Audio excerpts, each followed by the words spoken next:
Heavenly Father, we thank you this evening that we're able to gather together. We're able to gather together in relative freedom to hear the message that's being brought to us by Rebecca, a message that's very vital for the times that we live in. I pray that this would resonate with each one of us, that it would cause each of us to redouble our efforts to do all that we can to save this this republic in which we have been blessed by you to live in. And I pray this all in the name of our Lord Jesus Christ. Amen. Amen. Okay. So we got kind of a partial flag here. Oh, there we go. Yeah, come on up here. Please, Iris, come up here. All right. Okay. Where's the flag? Oh, there we go. Oh, there you go. There's the other one. All right. Repeat after me. Are we ready?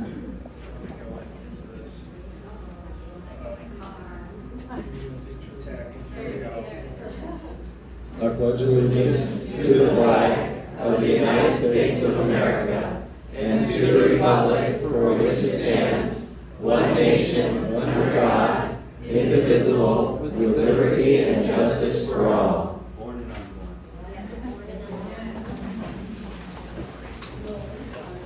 All right, so Rebecca, I'm going to turn it over to you.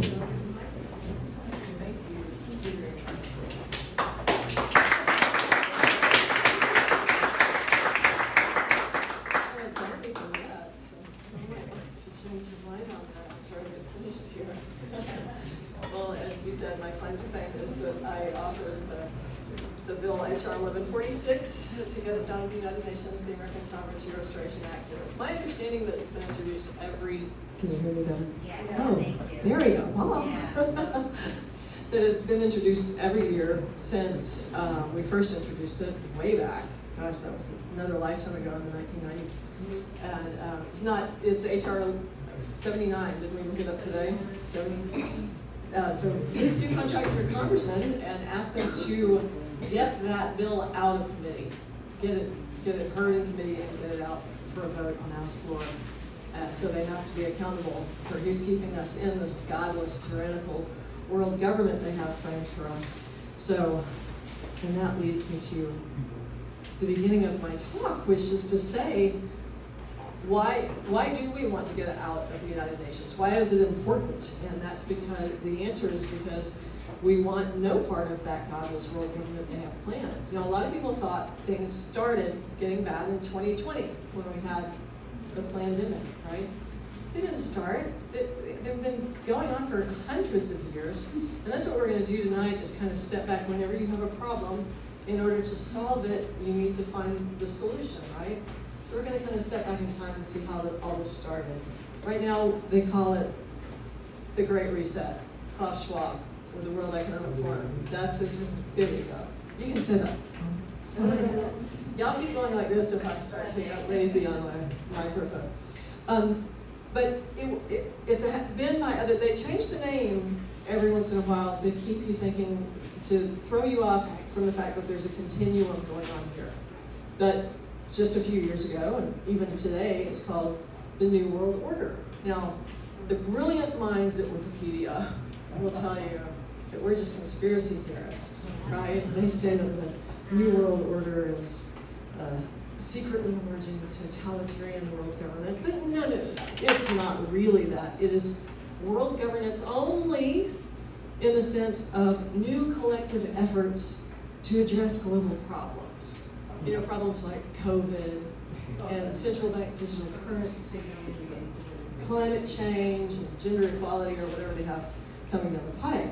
Now, the John Birch Society says that the New World Order is world government and tyranny or bondage for all but elite rulers.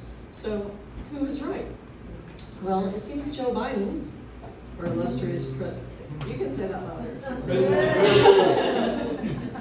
It seems our illustrious president would agree with the John Birch Society. He told the Business Roundtable in 2022, just last year, now is the time when things are shifting. And there's going to be a new world order out there, and we've got to lead it.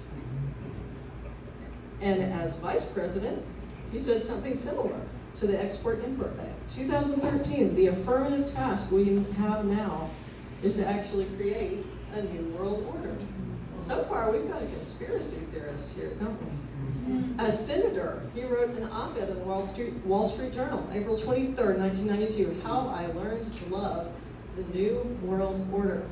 You wonder why he's acting the way he is now? Puppet that he is, admittedly. He would be going right along with this, even if he had all of his faculties with him right now.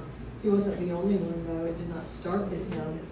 Even prior to the publication of Klaus Schwab's book, The Great Reset, we had Henry Kissinger, who wrote a Wall Street Journal op-ed that was called The Coronavirus Pandemic Will Forever Alter the World Order.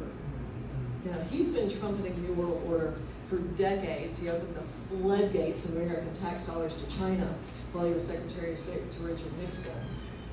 Do you know he just turned 100 on May 27th of this year? And he's still going. Only the good die young.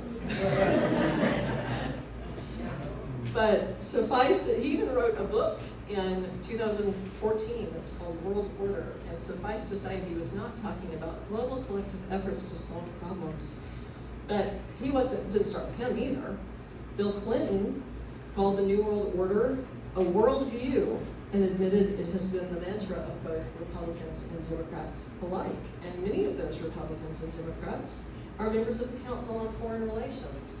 You've probably heard of that organization. We're going to talk about it more. I'll define the term later, but suffice to say, for right now, nearly all of Joe Biden's cabinet and many administration officials are CFR members. Same can be said of the Obama administration, Clinton's administration before that. When the CFR opened an office in Washington, D.C., Hillary Clinton, who was Secretary of State at that time, said, we get a lot of advice from the council, and this will mean I won't have to go so far to be told what I should be doing. You didn't know Hillary Clinton was a conspiracy theorist too, did you? But she is. But her hubby was right when he said that Republicans are just as bad. They're just as dedicated to the New World Order. This is George H.W. Bush. He's been a CFR member since the 1970s and was among the founding members of the Trilateral Commission, which is the international version of that organization. On the threshold of the Persian Gulf War, George I told Congress that one of the purposes of the conflict was the establishment of a new world order. His words, not mine. He's a conspiracy theorist. And he described this new world order as military merger of all countries worldwide under the command of the UN Security Council. Now, he defined, you see here, how he defined this new world order as, quote, a world in which nations recognize the shared responsibility for freedom and justice. The vision I shared with President Gorbachev in Helsinki. And this is Gorbachev's resume. Freedom and justice. This is a hideous monster, and George Bush wanted to merge our military with this. You'll see, okay. I'm standing the right way, aren't I? Their world government vision doesn't stop with the military, though. Back in 1992, Bush got our country involved in Agenda 21 at the Earth Summit in Rio. And the latest update of that document, many of you have heard, Agenda 2030. And the goal is control not just over the military, not just over the environment, but over every facet of our lives. The economy, look at our economy. Education, what are they doing to our children in the schools? Employment, housing, property, technology, that's all written in here, transportation, you're taking away our cars. Okay? Energy, you're taking away our gas stoves and ceiling fans and air conditioning. What happened to like air conditioning a lot? law enforcement, natural resources, industry, agriculture, healthcare, consumption patterns, social interactions. What did they do to us during the pandemic? Right, lockdowns and masks, taking away your humanity. This is why we don't want any part of the United Nations, but it didn't start in Rio. The day Reagan died, George Bush told reporters a lot happened on his watch that was very positive toward a new world order. And that's because Reagan's administration was filled with CFR members and Trilateral Commission members, and David Rockefeller was one of his best friends. Now, David Rockefeller is the deep state financier who wrote in his 2002 memoirs, he bragged about his family's crucial role in the New World Order. He crowed that his family is part of a secret cabal, this is a quote, secret cabal working against the best interests of the United States. So he's a conspiracy theorist too. Jimmy Carter had a different word for deep state operatives. He called them insiders, and he promised in his campaign that the people of this country know from bitter experience we're not going to get these changes merely by shifting around the same groups of insiders. The insiders have had their chance, and they've not delivered. Thank you, Vivek Ramaswamy. Don't trust him. I got a 12-page dossier there. One, I do too. One of his advisors, one of Carter's advisors, who came up with this kind of rhetoric was Hamilton Jordan. And after Jimmy Carter was elected, but before he was inaugurated, this is what he said, another quote. If, after the inauguration, you find a Cy Vance as Secretary of State or Zbigniew Brzezinski as Head of National Security, then I would say we failed and I would quit. We're going to see new faces and new ideas, and I'll give you two guesses.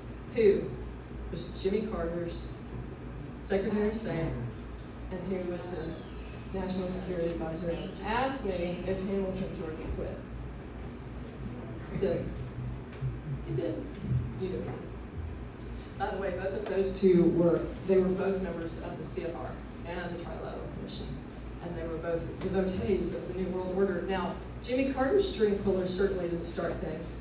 Just prior to his election, more than 100 members of the United States Congress on the 200th anniversary of the signing of our Declaration of Independence signed this document, the Declaration of Interdependence, in mockery of our declaration.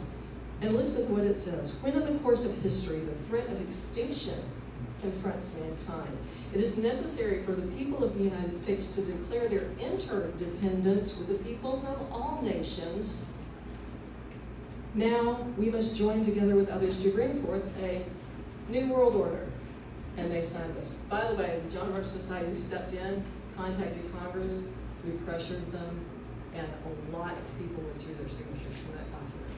But the fact that they signed it, what a scandal, right?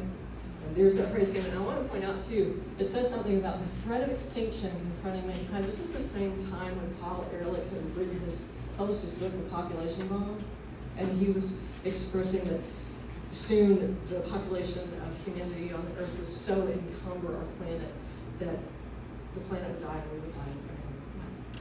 We all die. So which is it? You know? But words don't mean anything to radicals. Words mean anything radicals need them to mean at the time. It's expedient. In 1972, Professor Roy Colby published the Communese English Dictionary, and he identified terms that were twisted in communist philosophy. So the things that became bad were virtues: truth, honor, loyalty, personal property, respect for life, free market. These were all things that became. Now, anyone who advocates for these, you're a racist, you're bigoted, you're anti-Semitic, you're a domestic terrorist, right? And think of it. Think of January 6th. That's what we've come to. But these fraudulent slogans are a hallmark of the conspiracy. Liberté, égalité, fraternité. That was the battle cry of the French Revolution, and its literal meaning is liberty, equality, and fraternity. But in communese, what does it mean? It means slavery, injustice, hatred, Interestingly, George Orwell also had a term for the insiders, and it was inner party. So he was a conspiracy theorist too. You knew all these people who join us in our conspiracy theories, did you? Now, knowing how they twist words gives a sinister sound to the Carnegie Endowment for International Peace. But it was that organization, along with the Rockefeller Foundation, that funded the World Order Models Project, founded by Saul Mendelbitz in the late 1960s. He said there's no longer a question of whether or not there will be world government by the year 2000. He was writing back in the 60s. The questions are how it will come into being, and he went on to predict that world government will come about by arms races, outbreaks of violence, food, population, and environmental imbalances. Look what we're facing now. Food shortages, climate change. And it's all your fault, because you insist on driving that car of yours with the internal combustion engine.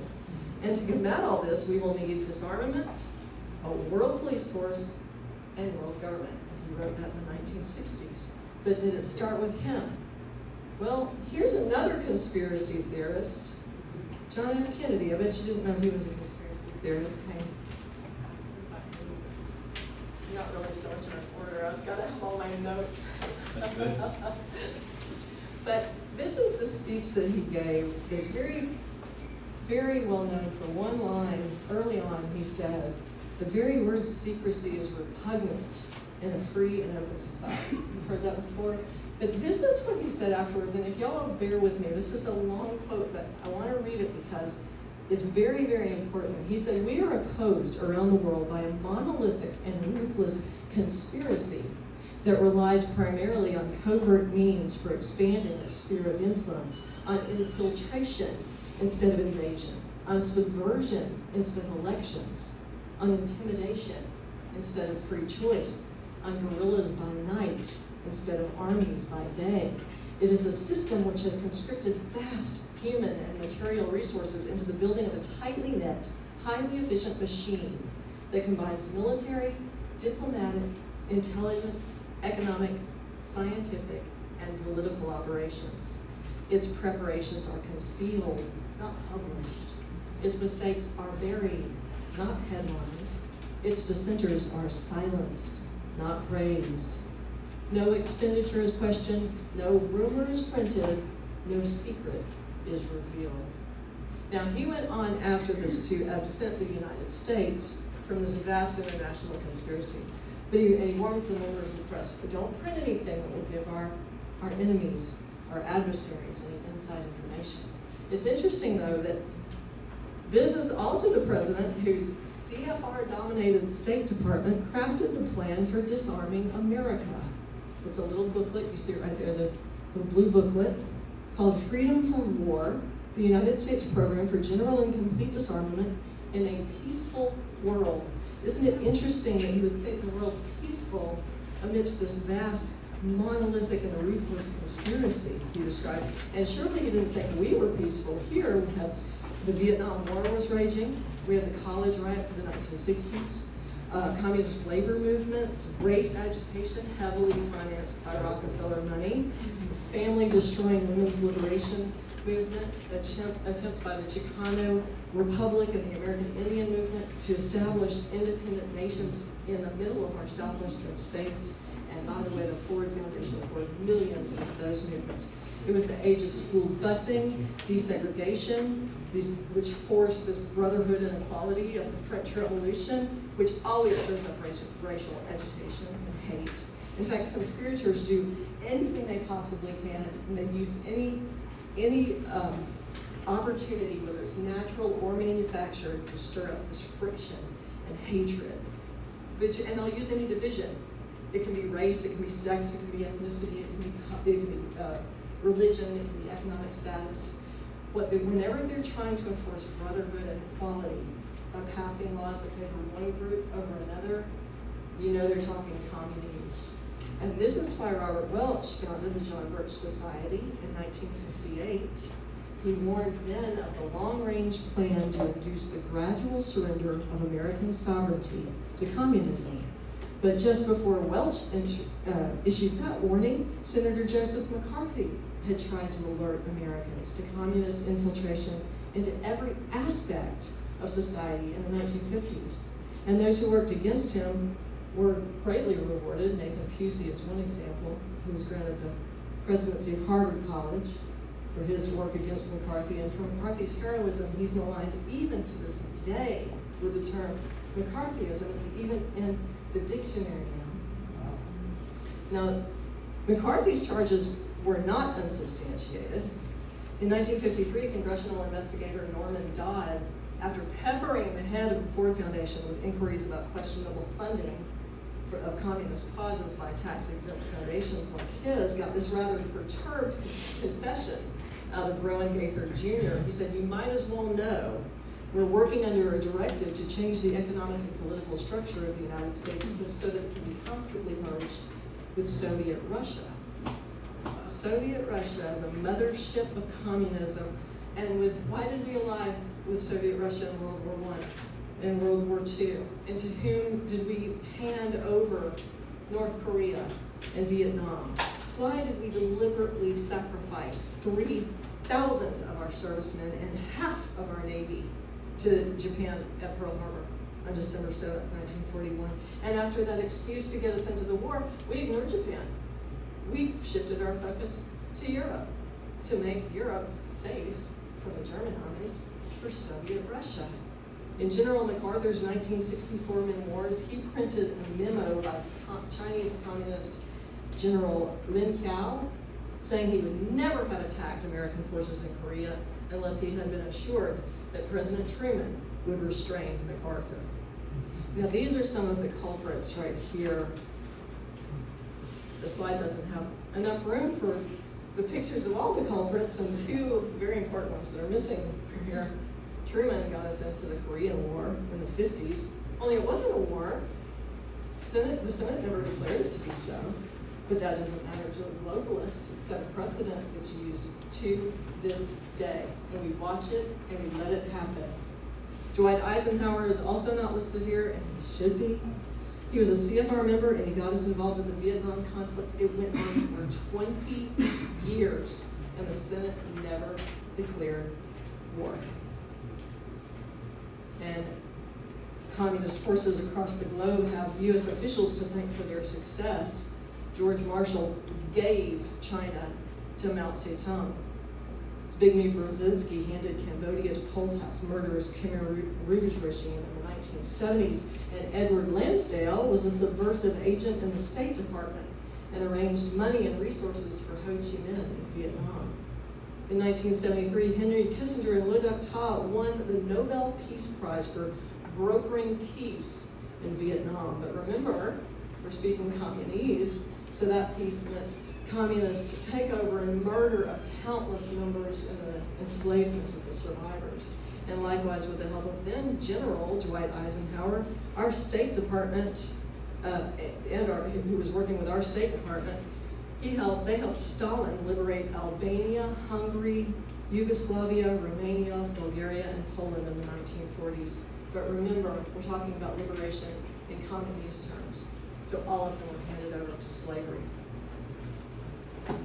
Such conspirators met in 1944 at the Dunbarton Oaks Conference, which laid the groundwork for fulfillment of their plans for a new world order by founding the United Nations in 1945.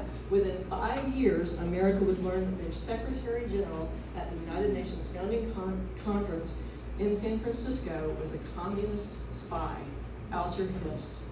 He had been handpicked by John Foster Dulles, who, with Edward Mantle House, who was also pictured with back there on that other slide with Woodrow Wilson, they had helped form the World Government Travel Run, League of Nations, under Woodrow Wilson. So we should not have been surprised by this kind of plotting, because in 1922, a very unknown thing happened, but very important to American history. Local and state law enforcement officers in Michigan raided the secret convention of the Communist Party of the United States a century ago. The 1924 book, Reds in America by R.M. Whitney, describes the incident. Let me read this from the book. The documents they seized proved infiltration in every political party at the time, every trade, labor, and agricultural union, the feminist movement, news and media, stage and screen, schools and universities, the American military, and the cancer was growing at a healthy pace within every branch and agency of the federal government. This was 1922, the year the Soviet Union was established. And is it just coincidence that 1 year prior to Bridgman, the insiders founded the Council on Foreign Relations? With one exception, every single United States Secretary of State since 1940 has been a member of this group, or a member of the Trilateral Commission, or both. Every Secretary of War or Defense, once it was changed, nearly all CIA directors, and every key U.S. national security and foreign policy advisor has been a CFR member. Since that time, there were 47 CFR members among the U.S. delegation to the founding conference of the UN, and Alger Hiss was one of them. Now, incidentally, their logo is interesting. I won't go into the symbolism that's in the man holding his hand over the white horse. There's actually there are actually a number of occult symbols in that, but I want to call your attention to the banner underneath the horse. It bears the Latin word ubique, which means everywhere or omnipresent. They were bragging in their logo, we are everywhere. Already, this was 1921. I think it started with the election in 2020 or the pandemic. No. Now, here are a few of the conspirators. Their names and faces aren't necessarily very well known, but that's because they were acting behind the scenes. Do you think the 2020 election was stolen? Yeah. These are some of the men who always made sure their puppets occupied the White House and other important government positions in the 19th and early 20th centuries. They started whittling away at our Constitution with amendments that made it look more and more like the Communist Manifesto. They perverted education. John Dewey was one of the CFR's founding members. He helped to implement a Marxist system of education in Russia in 1928, and then he returned to the United States to become the president of the National Education Association. The essential purpose of education is to raise children into virtuous adults. You take God out of education, it is no longer education, it is indoctrination. That is what he did. Education became utilitarian. Kids were taught what to think and not how to think. And now they're taught that boys can be girls and girls can be boys, and boys and girls can be other things that nobody ever thought of before. And that's all rational. And if you say no, you're the one who's the kid, right? Now, Dewey's, did it start with him? No. Let's step back even further. Dewey's inspiration was Horace Mann, the father of American public education. He lived from 1796 to 1859. He's the father of American public education. He took education out of the hands of parents and turned it over to the government. And these changes were masked under the communist terms like reform and sophistication and modern. Now, Europe had its own Horace Mann. His name was George Hegel, and he believed, he actually preached this, that the government was God, the state was God. And Hegel was Marx's inspiration and Hitler's as well. Now, the conspirators also perverted religion, as we know, with the establishment of the National Council of Churches in 1908 and the World Council of Churches in 1948. Interestingly, these two groups only involve Christian religions, because that's exactly what we have to take out. The other religions don't stand in their way. But these organizations advocate for one world government, for a new world order, because who needs God when we've got the UN? Right? Now, speaking of religious perversion, the American Civil Liberties Union was founded by a Methodist minister, and he claimed to be a Christian socialist, even though there's no such thing. But Dr. Harry F. Ward directed infiltration of various denominations to achieve betrayal from within. A number of agents entered seminaries. This was the beginning of it. This was only the beginning. And by 1953, more than 3% of American Protestant clergymen were communists already. And that was 53. And it hadn't gotten any better. That number is higher now. And that year, former Communist Party official Manning Johnson told Congress that Ward had been the chief architect for communist infiltration and subversion in the religious field. Now, his co-founder of the American Civil Liberties Union was a man by the name of Roger Baldwin, and he was a draft dodger and a labor relations agitator. One of the earliest moves that they made was to bail several communist agents out of jail. That was the first thing that the ACLU did. Those communist agents had instigated labor strikes in North Carolina in the 1920s, and were on trial for conspiracy to kill the chief of police. And when the U.S. House investigated communist activities in the United States in 1930, which incidentally, the results of those investigations were what McCarthy tried to expose. Most of what he tried to expose had already been investigated and found to be true, and he was just trying to publicize it. But the committee reported that the ACLU was a communist front organization, and its main function was to protect communists who were trying to overthrow the American government. That was what our U.S. House concluded, and prior to that, in the 1920s, the New York State Legislature had already declared the ACLU was a subversive organization that worked to protect criminals and attack American institutions. This is the worst cut of all. The perversion of innocence, of marriage, of the family, of morals. Despite clamoring for women's rights, Margaret Sanger made women sex objects by desecrating the marital act to strip it of its true purpose. Her life's work was birth control, and her legacy is the murder of countless babies.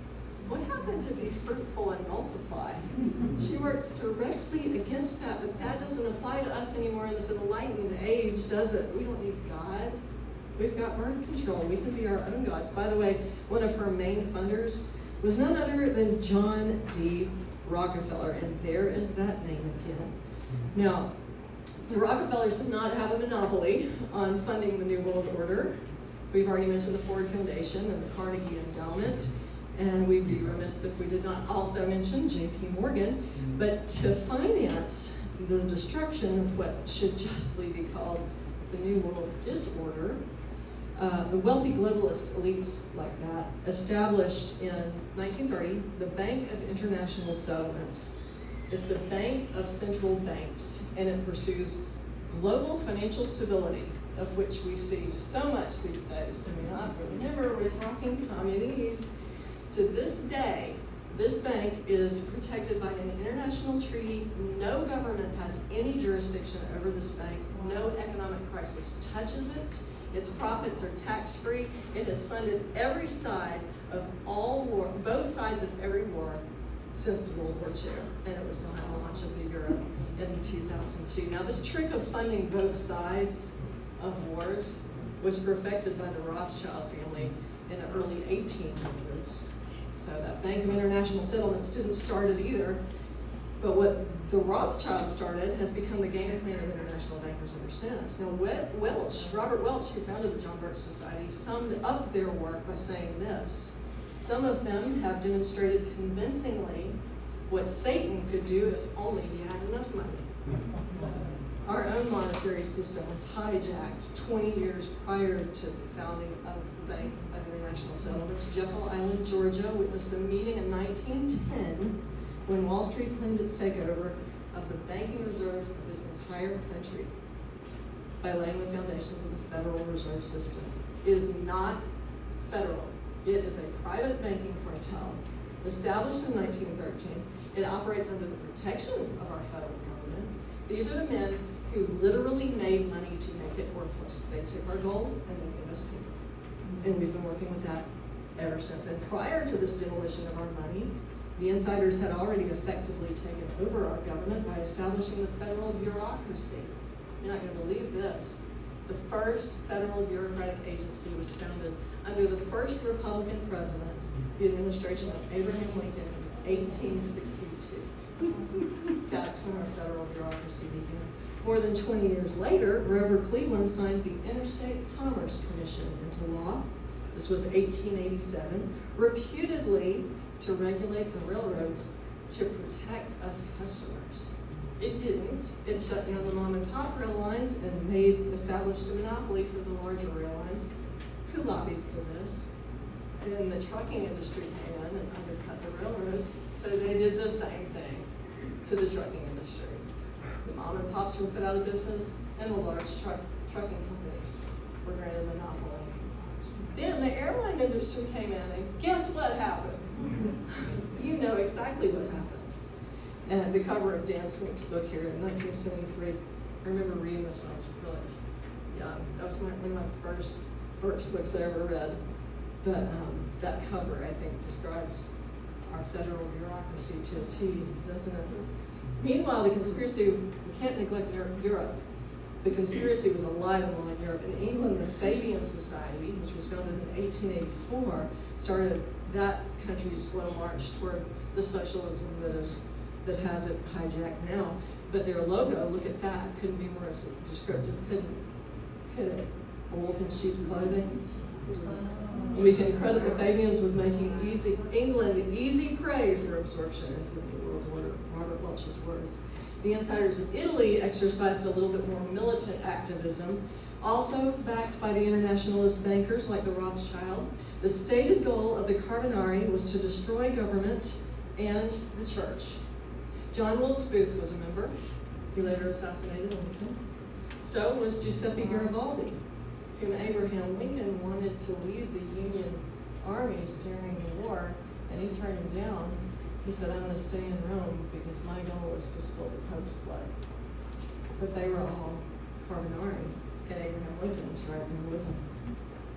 Now, the worst of all is, the worst devil on this page is Giuseppe Mazzini, who was the head of the Carbonari, and he inserted the Carbonari into both masonry and politics in Italy, and wherever they established foothold, education was secularized, the goods of religious orders were confiscated, crushing taxes were placed on churches, matrimony was secularized and divorce was legalized, candidates for the priesthood were conscripted to military service. And by the way, everybody's hero, Vivek Ramaswamy, wants to raise the voting age in this country to 25.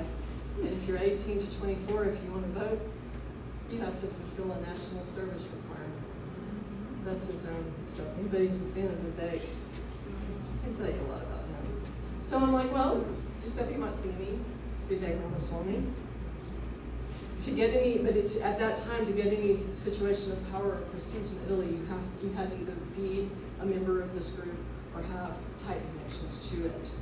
Now, in the US, conspirators like this were known as social democrats or democratic societies who advanced socialism within whatever political party happened to be in power at the time. Does that sound familiar too? Uniparty? They had it back then too. Now, E.M. Stanton was one of the framers of the Civil War and the horrible Reconstruction that followed. A Reconstruction, which is a common news word for you. And he has an interesting story too, which I don't have time to go into, but absolutely in tight, again, with that Carbonari and that Lincoln had wanted to kind of go easy on the South and had wanted to do away with some of the infiltration that they already had, the control they already had over our money supply. We know what happened here. So, sorry, I just switched my computer's acting up. Okay, there we go. Sorry about that. The Master Conspiracy also spawned the communist movement with publication of their manifesto in 1840, and it preached destruction of the old order and construction of a new world order. There's that phrase again. This is 1848 now. And this is that little book that I have right there. Captain Michael Schack of the Chicago Police wrote this book, Anarchy and Anarchists, about the communist-inspired Haymarket riots in Chicago of 1886. He wrote, the conspiracy which culminated in a blaze of dynamite and groans of murdered policemen on that fatal night of May 4th, 1886, had its origin far away from Chicago and under a social system very different from ours. It was founded upon the teachings of Karl Marx and his disciples, and it aims directly at the complete destruction of all forms of government and religion. Now, let's not forget that that very first edition of the Communist Manifesto was printed in London, where Marx was living, because he'd been booted out of Germany and France, both of them, because of his radicalism. And I want to ask you a question too. Who funded the printing of that filthy document and its subsequent translation into more than 30 languages within a very few years and distribution across the globe? Ernest? Well, it wasn't the working, you're right, it wasn't the peasants of Russia or Germany, right, who funded all of that. It was Americans like Jacob Schiff and William Boyce Thompson, who, by the way, also financed Leon Trotsky and Vladimir Lenin, and others would follow suit with Joseph Stalin. They made possible the Russian Revolution and its aftermath, which established communist rule and murdered millions in the process. They were following in the footsteps of their progenitors who funded the French Revolution. The result was official abolishment of the Catholic Church in France and enthronement of the goddess Reason. And she was actually personified. There was a popular prostitute of the day, and they set her up as their goddess in France, and the cult of Reason became the official religion of France, the state religion of France during the French Revolution. Interestingly, fomenters of the French Revolution also perfected the art of using native crowds converted into criminal mobs by trained hoodlums. What does that sound like? Antifa and Black Lives Matter and January 6th, and what about crucify him, crucify him? Right, you see a theme going throughout history? We're really suffering from our ignorance of history. The Duc d'Orléans supported the French Revolution and voted to guillotine his own monarch. And he got thanked, he overestimated his worth to a conspiracy, and a few years later he met the guillotine as well. And our presidents Lincoln, Kennedy, and Nixon didn't learn a lesson from history in that. They overestimated their worth and met similar fates. Now, there's a distinct difference between the French Revolution and the American Revolution that we need to talk about. The French didn't want a political revolution that freed them from oppression. They wanted a social revolution that destroyed everything traditional about government and about religion. Right? There's an interesting story of the French ambassador to the United States during the French Revolution. He attempted unsuccessfully to draw the United States into France's war with England, and because he failed, his murderous superiors recalled him in 1794, but he refused to go back, and because he knew exactly what fate would await him. Instead, he bought a farm on Long Island, became an American citizen, and enjoyed the fruits of true freedom until his death at age 71, which was quite a ripe old age back at that time in the early 19th century. Now, the U.S. didn't fall for the French Revolution, but its shores were nonetheless infected.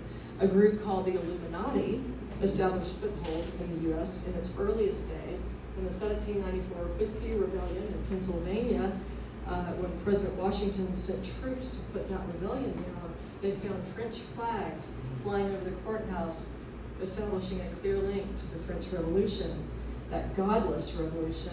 But about the Whiskey Rebellion, George Washington wrote, "I consider it as the most formidable fruit of the democratic societies," and our nation's first Chief Justice, John Jay, wrote, "The Jacobins are still more numerous, more desperate, and more active in this country than is generally supposed." Now you notice all these different names. Don't be fooled by Illuminati, democratic societies, Jacobins.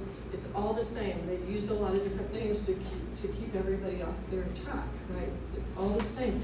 Robert Welch wrote about them that it was Weishaupt's legion of arch criminals and traitors who contrived to bring about this French Revolution, all this other upheaval. Now this Weishaupt, who Robert Welch mentioned, is Adam Weishaupt, who founded the Illuminati on May 1st, 1776, with the goal of world government through destruction of all established government, religion, and traditional institutions.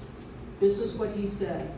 This is a quote, whether any action, this is actually a quote of Robert Welch talking about him, whether any action was good or bad depended not on God's law or even natural virtue, but entirely on whether it served to benefit or damage the order. So of killing millions is good if it benefits the order. Telling the truth is bad if it damages the order.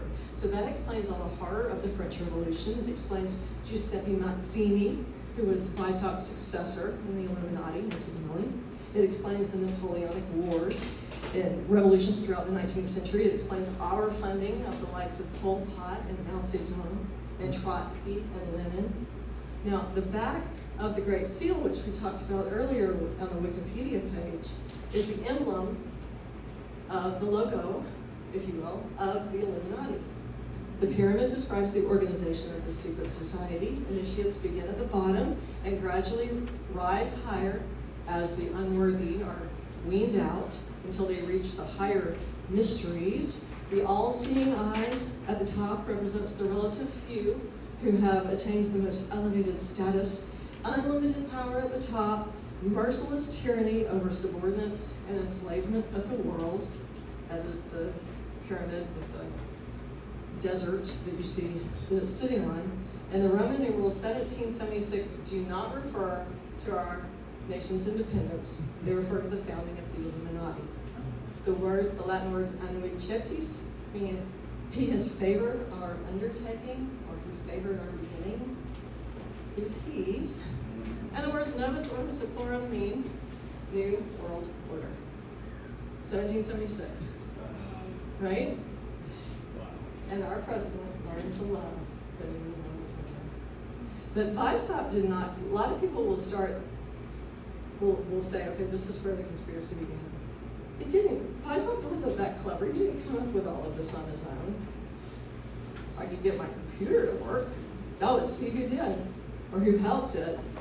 The progenitor, Weishaupt's progenitors were the clever fools of the Enlightenment period. The consistent message among all of them was the tearing down of tradition and replacing it with the latest version of modernism.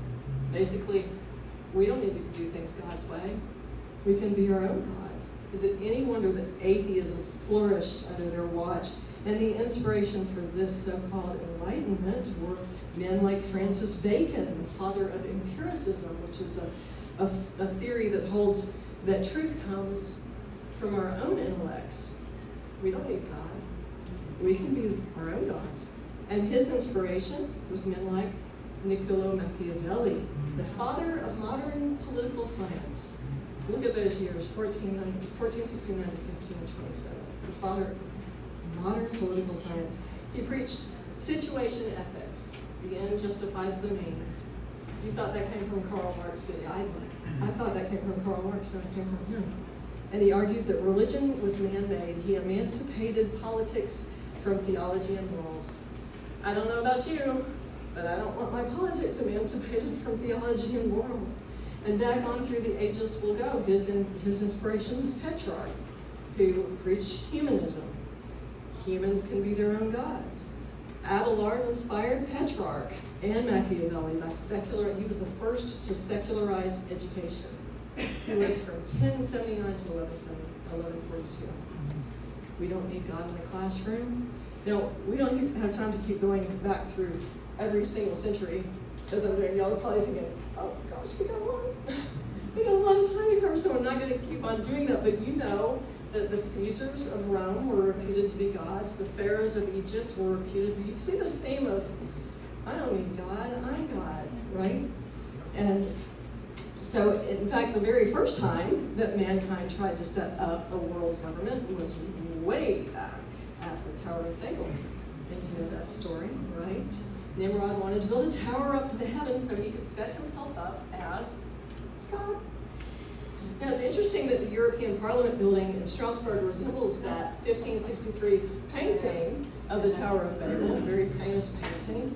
And it was also the inspiration for that 1992 promotional poster of the Council of Europe, their cultural cooperation initiative. So there's a common use phrase for you. But was this the first, this was the first attempt at world government, but was it the first time that we heard, you will be like gods? No. No. That was the Garden of Eden, that's right.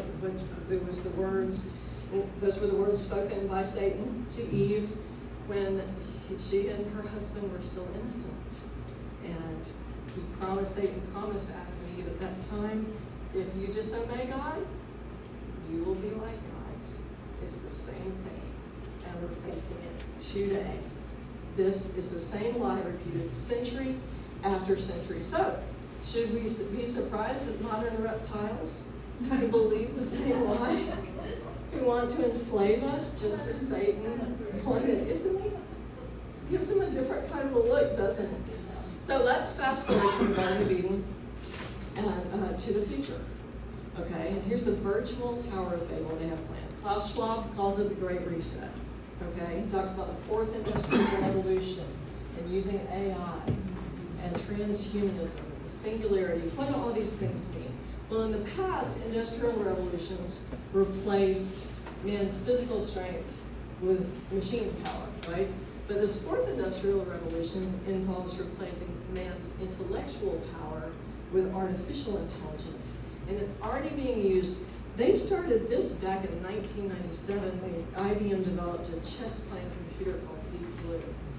It would play the masters, and it would lose every time. But it learned every time. And over time, it gained ground, and now no one can beat it. And the same with, are you familiar with the game Go? It's known as the most difficult game on earth. And they developed a computer program called Deep Mind. Lost every game, learned every time, and over time, now no one can beat it. And you say, oh, those are just games. Well, consider this. Google's Waymo self-driving cars and trucks. Google's Waymo project began in 2009, and they're already replacing drivers with, it's already being used for commercial trucking. And experts say that the day when drivers will be obsolete is not far away, and they're planning this for other industries too. There is a computer programmer in France, and his name is, I don't know if I'm pronouncing this correctly, but his name is Luc Essop, and he can solve any programming problem. He started learning it in 2016, learning along the way, and now there is no bug that he cannot fix, no matter how complex it is, and he is a machine. He is AI. Yep. So I always used to wonder what the depopulationists had in mind. Who's going to clean their toilets? You know, who's going to pick the crops in Florida for Nancy Pelosi? You know, she wants the illegal immigrants to do it. Well, artificial intelligence is the answer. AI will replace all of us useless eaters, right? So does that sound like science fiction? Just remember, they're already getting us accustomed to the idea that some of us are non-essential. But how many of us accepted that label during the pandemic, right? And remember, and two, you have to remember too, with climate change or with COVID, you know, the message in COVID was, you're the problem. You're the typhoid Mary, going around killing everybody, right? Or with climate change, it's your fault. You're bad for Mother Earth. The Earth would be a lot better place without all these pesky humans in it, right? Whenever you hear that message that humans are the problem, you know where it's coming from. You know it's coming from the bowels of hell. You know it's coming from the devil. But that's not all. The elites, the ones who deem themselves worthy to live after they get rid of all of us undesirables, they are planning immortality for themselves. And I know that sounds like science fiction, but back in 2019, this is a picture from a conference that was held at the Vatican, The Morality of Immortality. And you remember Anthony Fauci, his boss was Francis Collins. They're both retired now, but he headed up the National Institutes of Health. He attended this, and he bragged about work that they're doing with your taxpayer money on roundworms, investigating how to alter their genes, alter their DNA to extend their lives, and succeeding at extending their lives by 2 and 3 and even 5 times the amount those roundworms are expected to live. And they want to apply that to humans and eventually achieve. They left this conference in 2018 with a short-term goal of extending human life to 120 years and a long-term goal of extending it indefinitely. These people, right? There were other people, Sanjay Gupta was there, a lot of people, a lot of names that you would recognize. Now, the immortality that they have planned involves transhumanism, which is the merger of man and machine, and of course, it's ultimately intended for elitists who plan to rule the world of us deplorables, but the setup is this transgenderism. You can choose your gender, you're your own God, right? Now, this transhumanist by the name of Ray Kurzweil literally says people will merge with the digital world to become gods. There's a documentary called The Life and Ideas of Ray Kurzweil, and he asks, does God exist? And then he answers his own question. I would say not yet. But he calls it he calls this moment the singularity, when humans finally merge with machines. They think, they have this idea that they're going to be able to upload their brains into the cloud and get rid of their body that's just going to wear out and die anyway, and they'll live forever. That's their idea. He calls us spiritual machines who will live forever. Not us, of course, but elites. And the machines will replace our bodies. Now, you think that sounds crazy, but they're already indoctrinating our children with it. This is a BBC series called Years and Years. Are y'all familiar with that? This is the teenager, one of the teenager stars of the show, teenager Bethany. She announces to her parents that she's trans, and of course they think that she means transgender. She says, no, I'm transhuman. She wants to get rid of her body, which will only eventually wear out and die, and she wants to become digital. And she explains she's going to eventually upload her brain to the cloud and have her body recycled to the earth, because of course we have to take care of Mother Earth.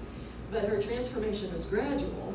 She goes through a series of technological upgrades. Her eyes become cameras, her fingers become keys and credit cards. And she gets a microchip implanted in her brain that makes her telepathic. Watch what your kids are watching. Actually, the best thing to do is pull the plug. Get rid of the screens. Because if you're letting screens raise your children, you're not raising them, and I can promise you, they do not care about their souls. For people who are putting these things on TV. But again, you say, well, that's science, that's fiction. Tell that to our Department of Defense. It's Defense Advanced Research Projects Agency. It's known by the acronym DARPA. Has been researching nano and cyborg technology for more than a decade. Since 2018, their Brainstorms initiative has successfully injected our servicemen and women with nanobots that allow them to communicate with the computers that they use telepathically, and the communication is two-way. They have to wear a special helmet for this. But they're injected with nanobots, they wear that helmet, and they can communicate telepathically with the computers. Now, the good folks at National Geographic spelled all this out for us in a 6-part documentary they published in 2018 called Year Million. That doesn't literally mean the year 1 million, it just means a date far in the future, or maybe not so far. The 4th part of the series focuses on a very interesting and very disturbing theme, building a new Tower of Babel in the digital sphere. This is the tallest skyscraper in the world, and it's featured in the documentary. They kind of have that as their Tower of Babel. And here's a quote from the episode.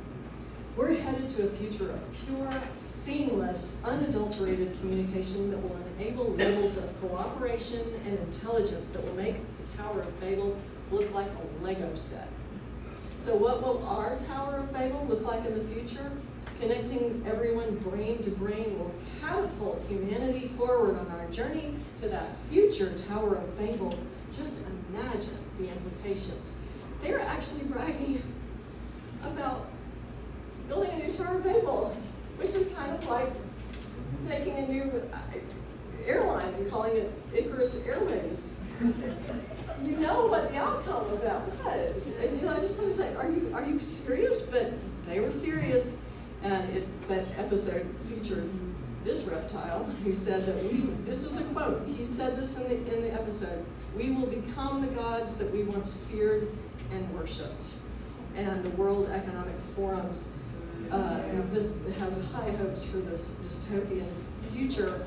Klaus Schwab's top advisor, Dr. Yuval Noah Harari, now talks about building digital dictatorships by hacking organisms. He envisions a world where elites gain the power to re-engineer the future of life itself. He bragged, This is a quote. Many tyrants and governments wanted to do it in the past, Gestapo, KGB, but if we succeed, it will be the greatest revolution in history. Science is replacing evolution not by natural selection, but by intelligent design. Not the design of some god above the clouds, but our intelligent design, which he said is stored in the cloud. So by their own admission, they are planning a new Tower of Babel.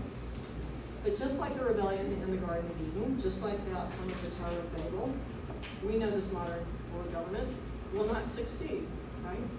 But we also have to remember, too, that we are paying the price for the sin in the Garden of Eden, aren't we? We're born with original sin, we lost the preternatural gifts. We're paying the price for the Tower of Babel. Our language is confused. We pay the price for each of these major. We pay prices every day of our lives. After the deluge, God introduced biting insects. He introduced the polar extremes and the extreme heat of summer and the extreme cold of winter. We pay these penances. Jesus said, unless you do penance, you will perish. That's from the book of St. Luke. Do we really want to incur the new penances? The earth is the Lord's. He can change the game whenever he wants to.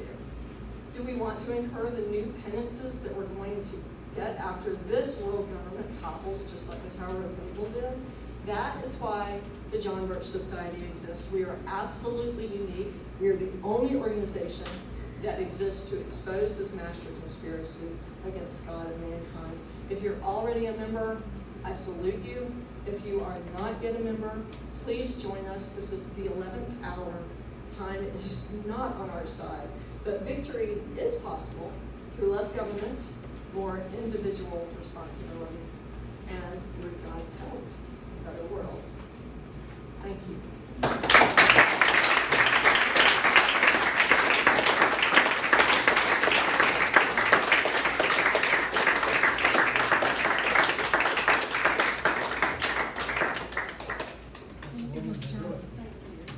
And thank you, everyone here. I was wondering, would any of you want to ask some questions? We'll actually have a question and answer time, or meet and greet with Rebecca, right, after we break. I think that'd be really nice. I know, it's my 12 years off, sorry about that. If you have any questions. It's hard to cover the whole history of the Save it world. for the end. You don't want to do any, take any questions from the We can audience? do questions if y'all want to. If everybody needs to, if you need a break though, please get up. That was a lot. Well, We want to have everybody approach Rebecca one-on-one, and I think we'll have her by the book table. all right, well, let me go ahead and say that outside here is our book table, and we have the packet in here. In your packet are many forms and resources for you. We will be doing a series of these lectures about every 3 months, so stay tuned. And if you're not on our email list, tlcdoctors.com, you can get on it and you'll get a download of that. I want to thank you very much for that exciting review of history. And it is daunting, but it is doable with people like Elizabeth Terrell and wonderful men and women like yourselves who are motivated to serve the wonderful spirit that exists in all of us that was given by our Lord. So we'll get together, we'll let you know when this is. I would like, if you would please, Eli, to come up and introduce yourself. Eli is the Southwest Regional Coordinator for all these lectures and opportunities. And I meet here in my break room about twice a month, and we make calls and we send out emails and letters, and we talk about current events and get educated. We don't have a political framework at all. It's apolitical. It's just staying informed. And so I, as a physician, have gone through hell the last 3 years because of this foolishness about being afraid of these unknown things. Now we're being told to be afraid of UFOs, and now we're being told to be afraid of changing climate. All these things that are not visible, okay, in a sense. And the educational system is declining, so people are not critically thinking. What was the result? A lot of people who are doctors, and I'm honored to have 2 doctors here, and I have preachers here, I have many learned people here, but I have wonderful, wonderful mothers here who have raised their children to be God-fearing. So one of the greatest jobs I tell all my ladies and young girls is to desire to be a good daughter, then to be a good wife, then to be a good mother, okay? Not to put on a white coat and be some professional necessarily. So I want to thank you again, and we'll have Eli tell us about what he does and how he makes this possible.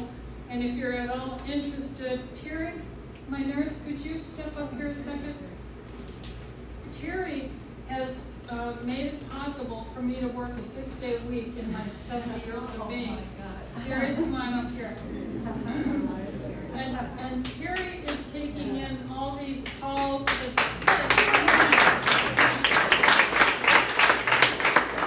Terry is a mother and a nurse, and we have many part-time female healthcare providers because we're all as mothers trying to cover for each other so we can do our duties at home as well in trying times like this.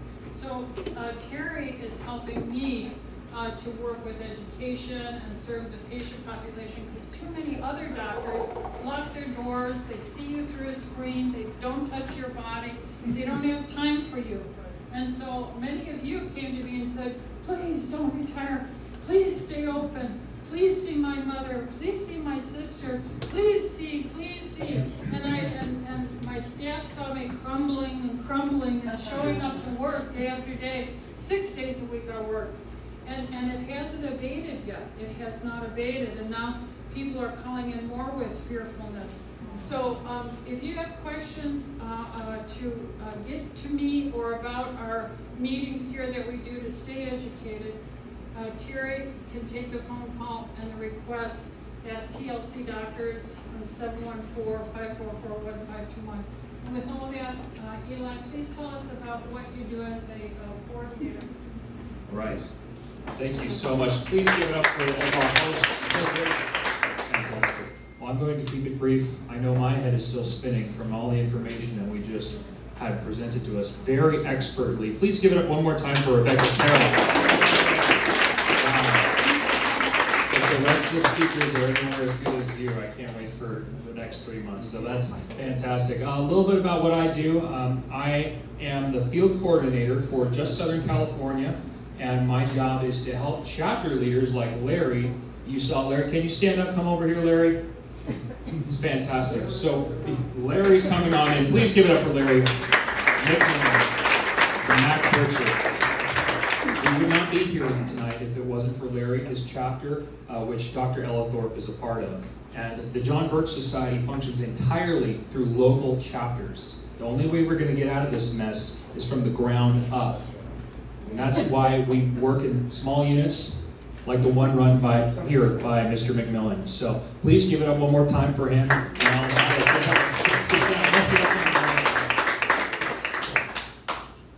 When you checked in tonight, every one of you should have got a swag bag here of literature. Is there anybody who did not? Okay, I'm going to have my lovely wife pass out any swag bags that still need to be distributed. It's great information. Let me just describe what's in there.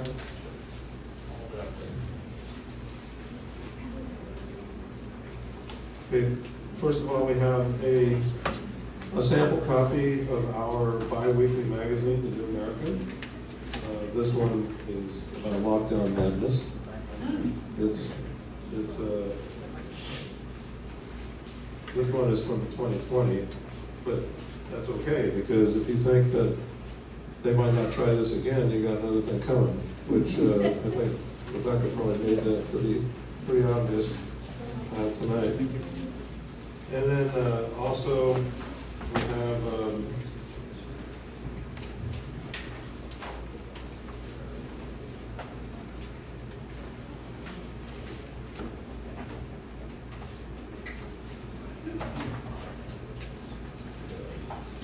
we have some material here. These are designed for mass distribution, so you can get these pretty cheap from JBS if you'd like to educate your neighbors, your friends, your family. They're really affordable, and then we also have a Get Us Out of the United Nations, 10 reasons why we should get out of the United Nations. I advise you to read that and help you to better inform your friends and neighbors. The last two are really good. And then we have our Freedom Index. This Freedom Index comes out twice a year. It's published in our New American magazine twice a year. And then we do a reprint of the Freedom Index. This is the most recent one. It just came out this month. We rate every congressman and every senator on the same 10 votes. And whether they are in line with the Constitution or whether they're not in line with the Constitution. And so this is a great tool that you can use to educate your friends and neighbors, to educate your congressman. You could write to them about some of the votes that are on there. And then we take out of those 10 votes, we extract 6 votes and we put them on this congressional scorecard, which are designed again for mass distribution. I just printed this off on my printer at home. A couple weeks ago, several of us, some in this room, we went and we distributed 600 of these congressional scorecards in Costa Mesa. And we did it all in the course of, an hour and a half? Didn't take that long. And it's a great way to get the word out. So, and then the final thing, if you want to know more about the material that we have available, there's so much here. This is our product catalog from shopjbs.org. Please take a look at that and order whatever suits your fancy. Really, not time for questions just yet. I'll be outside with Rebecca in just a moment. We're going to reposition ourselves, but in closing, I want to say this. Actually, I want to recognize one last person. There's John Selk, special representative with the John Birch Society. Before I close, he's the reason why I'm able to be paid as full-time staff for the John Birch Society. I know that the John Birch Society is a dues-paying organization. It's $87 a year for individuals. But I'll tell you, that $87 doesn't pay for my salary. It's the hard work that John does raising funds, raising money for this great group. And that's also what allows us to publish all this good stuff that you've seen.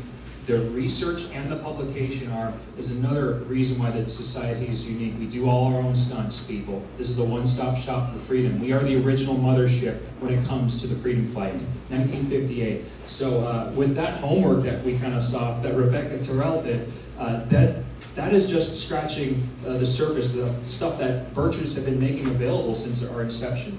I want to leave you, John, could you just stand up really quickly? If you, Well, I'll make yes. one quick comment. I have to say, one of the men who's helped us to publish that magazine for years through his company is sitting in the front row. Bob, thanks for being here. For what you've done for us.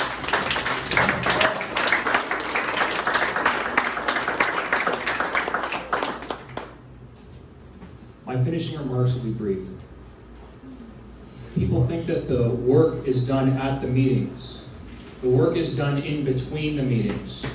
When you get home tonight, make sure you have enough energy in reserve to go through the packets, go through the materials. In the days to come, please peel through these materials thinking, how can I use this not as a passive resource, but as a tool to be actively wielded to inform my friends, family, and coworkers. The reason why the John Birch Society calls these things in this white bag you hold tools is because they need to be wielded with care and dexterity. We need to be able to use these with people in our lives. A lot of times people, when I started out, I would just hand it here, read this, let me know what you think. Or we would just leave it on somebody's car or doorstep. That is not the way we use this tool. I don't leave a hammer on a board next to a nail expecting it to hammer itself in. You actually have to be careful in handling these things with the people in our lives. That is how we move the ball forward. Anyways, that being said, I'll let you approach me and Rebecca at the table outside, and Larry's just about ready, so we'll just move out there and give us a little time. We'll be happy to answer any questions you may have. We have a date for the next meeting, and will it be here? Larry has dates for the next meeting, and some of them will be here.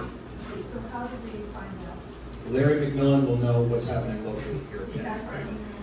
Yes, and be sure to get in touch with Larry if you want to know what's happening locally. Thank you so much for coming tonight, and for everybody for making your time, and for fighting for this great country and this awesome state. We don't want to see this slide into the ocean.